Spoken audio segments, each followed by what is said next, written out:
From the Pep Radio Newsroom, this is the Lunch Hour News Blast for May 2nd, 2025.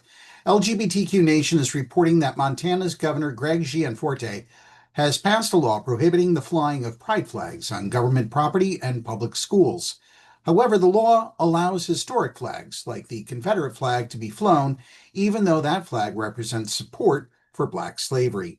House Bill 819 allegedly restricts any flags that represent a political party, race, sexual orientation, gender, or political ideology.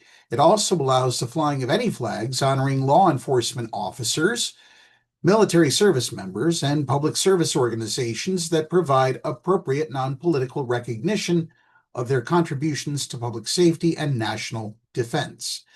The law was sponsored by 25-year-old State Representative Braxton Mitchell, who introduced a law banning drag shows, including drag storytime events, from taking place on public property.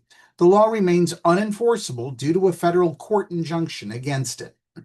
Justifying his flag ban, Mitchell said during a March 6 State House floor debate, government buildings, schools, and public facilities serve all citizens and should not be used to promote political, ideological, or activist messaging, according to KTVH. However, Peter Elverum, a Democratic representative in Montana, pointed out what we're doing here is we're expressly prescribing what speech is allowed, these flags, and what speech is not allowed, these other flags, adding, and as for the definition of promoting a certain ideology, those flags are expressly prohibited, but at the exact same time, we're sitting here with a bill proclaiming to be about free speech. We're expressly prohibiting some and promoting others. Both Utah and Idaho have signed similar laws restricting the flying of pride flags in schools and government property.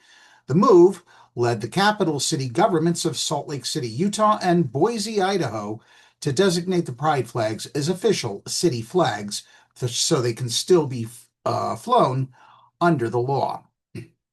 When Mitchell introduced his aforementioned statewide drag ban, he claimed that all drag performances are sexually oriented, indecent, inappropriate, and harmful for minors. So this is a man who has apparently never watched Mrs. Doubtfire, nor has he watched The Birdcage.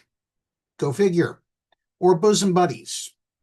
You know what? He's too young. He's only a little whippersnapper, if you will. A federal judge issued an injunction against the ban in October 2023, saying the broadly written law would encourage discriminatory enforcement and disproportionately harm anyone who falls outside of traditional gender and identity norms.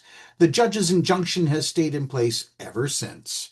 Mitchell supports far-right causes like pro-gun protests in the face of school shootings, joined by the young conservative group Turning Point USA, supported by the current U.S. president's baseless claim of a stolen 2020 election, and has shared images of the far-right paramilitary group, the Proud Boys, on social media. The Daily Beast reported. Well, that's the news blast for this hour. Download the Live 365 app to take Pep Radio with you wherever you go. Up next is the National Weather Service forecast for the Meadville area here on Pep Radio.